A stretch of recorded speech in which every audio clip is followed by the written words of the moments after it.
Assalamualaikum warahmatullahi wabarakatuh. Jumpa kembali dengan mata kuliah Rekayasa Perangkat Lunak pada video yang keempat.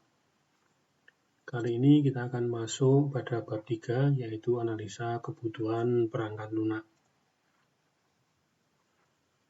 Apakah analisa kebutuhan itu adalah suatu proses untuk mendapatkan informasi, mode, spesifikasi tentang perangkat lunak yang diinginkan oleh klien atau pengguna. Jadi di sini penekanannya adalah yang diinginkan oleh klien pengguna. Ada dua pihak. Yang pertama adalah pihak pengguna pemesan dan yang kedua adalah pihak analisis, pengembang atau pembuat dari perangkat lunak. Nah, kedua belah pihak ini harus terlibat aktif dalam tahap-tahapan ini agar informasi yang penting, yang detail terperinci, yang diinginkan oleh pihak klien dapat tersampaikan kepada pihak pengembang, pembuat, atau pihak analisis. Dalam analisis kebutuhan perangkat lunak, ada 3 faktor yang harus dipenuhi ketika melakukan analisis. Yang pertama adalah lengkap, semua yang diharapkan oleh klien telah didapatkan oleh pihak yang melakukan analisis. Artinya, keinginan klien dalam membuat rekayasa perangkat lunak itu seperti apa, sudah terdeliverikan, sudah diberikan, dan diterima oleh pihak analisis dengan baik. Yang kedua, detail, berhasil mengumpulkan informasi yang terperinci. Informasi yang diberikan oleh pihak pemesan atau pemakai secara detail sudah diberikan dan dipahami oleh pihak pengembang, oleh pihak pembuat, atau oleh pihak analisis. Yang ketiga, semua data dari analisis kebutuhan ini haruslah benar sesuai apa yang dimaksud oleh klien. Ingat bahwa yang akan menggunakan perangkat lunak ini adalah pihak klien. Jadi, pihak analisis, pihak pembuat, atau pihak pengembang tidak boleh dan tidak dibenarkan memasukkan ide atau pikiran-pikirannya ke dalam sebuah perangkat lunak tanpa persetujuan dari klien.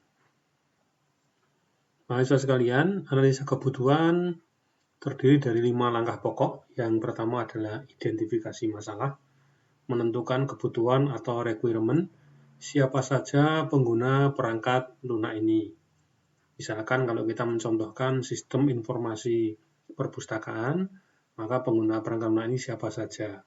Ada mahasiswa yang meminjam buku, ada admin atau petugas perpustakaan, dan ada juga kepala perpustakaan. Data atau informasi apa saja yang akan diproses? Data mahasiswa atau data anggota, data buku, data peminjam, data buku yang telah dikembalikan, data denda, dan sebagainya. Fungsi apa yang diinginkan? Sistem informasi perpustakaan itu nanti mempunyai kemampuan apa? Bisa menghitung denda, bisa menampilkan anggota, bisa menampilkan laporan buku yang dipinjam, buku yang telah dikembalikan, dan sebagainya. Kelakuan sistem apa yang diharapkan? Kelakuan sistem ini adalah merubah dari kelakuan manusia ke dalam sebuah perangkat lunak. Misalkan mahasiswa yang akan meminjam buku di perpustakaan itu dari datang, masuk ke perpustakaan, melihat katalog, meminjam buku, dan seterusnya, itu nanti dari perilaku seperti itu dirubah ke dalam sebuah sistem perangkat lunak. Antarmuka apa saja yang tersedia? Jika meminjam buku, apakah cukup dengan mendeteksi menggunakan barcode atau kemudian menyerahkan kartu perpustakaan dan sebagainya. Nomor 2, evaluasi dan sintesis. Dalam analisa kebutuhan ini, salah satu yang terpenting adalah mengubah kebutuhan yang belum terstruktur menjadi model atau gambar dengan memanfaatkan teknik dan metode analisis tertentu.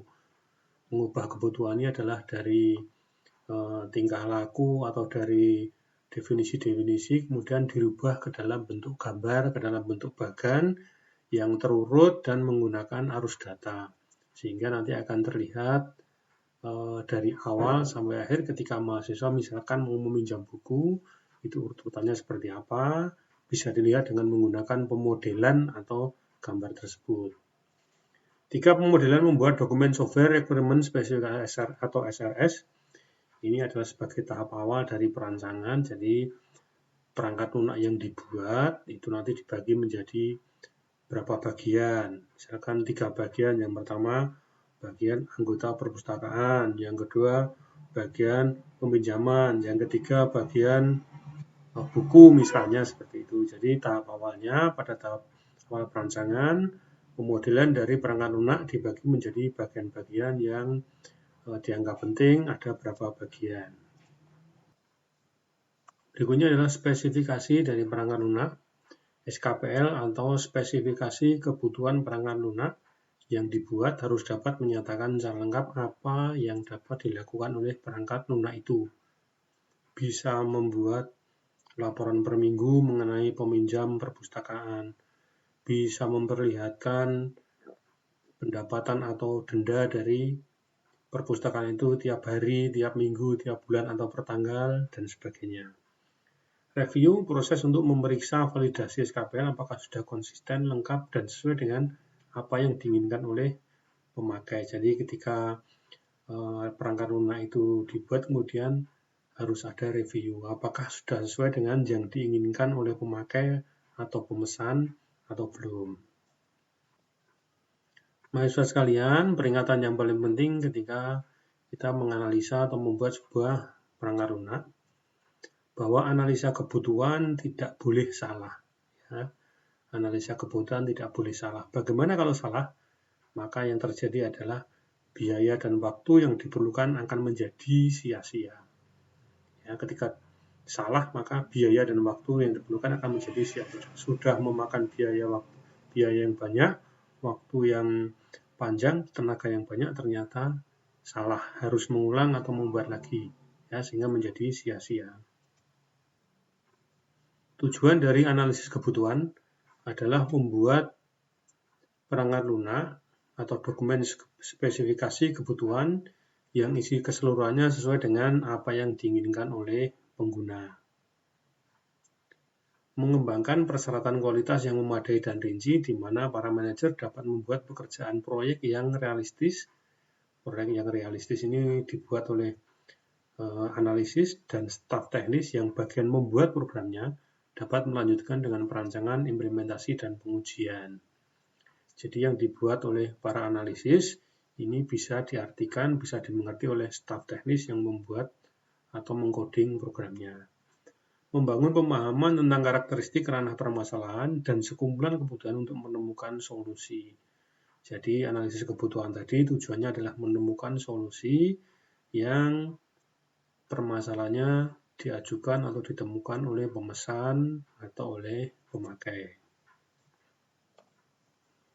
Mahasiswa sekalian, kita lanjutkan dengan prinsip-prinsip dari analisis. Ranah informasi dari suatu masalah yang ditemukan oleh atau yang diajukan oleh pemesan tadi harus direpresentasikan, digambarkan, dan dipahami, baik oleh pemesan maupun oleh pembuat, baik oleh user atau oleh analisis atau pengembang. Fungsi-fungsi yang dilakukan oleh perangkat lunak harus didefinisikan. Perangkat lunak itu fungsinya apa, mempunyai kemampuan apa saja. Sistem informasi perpustakaan, maka sistem informasi perpustakaan itu fungsinya atau kemampuannya apa saja. Bisa digunakan untuk apa saja. Tingkah laku, tadi sudah kita bahas sedikit bahwa tingkah laku ini adalah merubah tingkah laku manusia yang berhubungan dengan perpustakaan itu masuk ke dalam sebuah perangkat lunak. Model-model yang merepresentasikan informasi, fungsi, dan tingkah laku, dan sebagainya. Jadi ketika sistem perangkat lunak itu kemudian dibuat, maka harus bisa dibuat model-model atau dipecah-pecah. Misalkan data mahasiswa atau data anggota perpustakaan, maka bisa dipecah sendiri. Data buku, data peminjam, dan sebagainya. Nah, ini fungsinya nanti adalah bisa digunakan oleh tiap level yang menggunakan sistem informasi tersebut. Mahasiswa ketika menggunakan sistem informasi perpustakaan itu bisa menggunakan untuk apa saja, misalkan cuma untuk katalog buku. Admin atau petugas perpustakaan bisa menggunakan untuk apa saja. Kepala atau pimpinan dari perpustakaan itu bisa mengakses sistem informasi dengan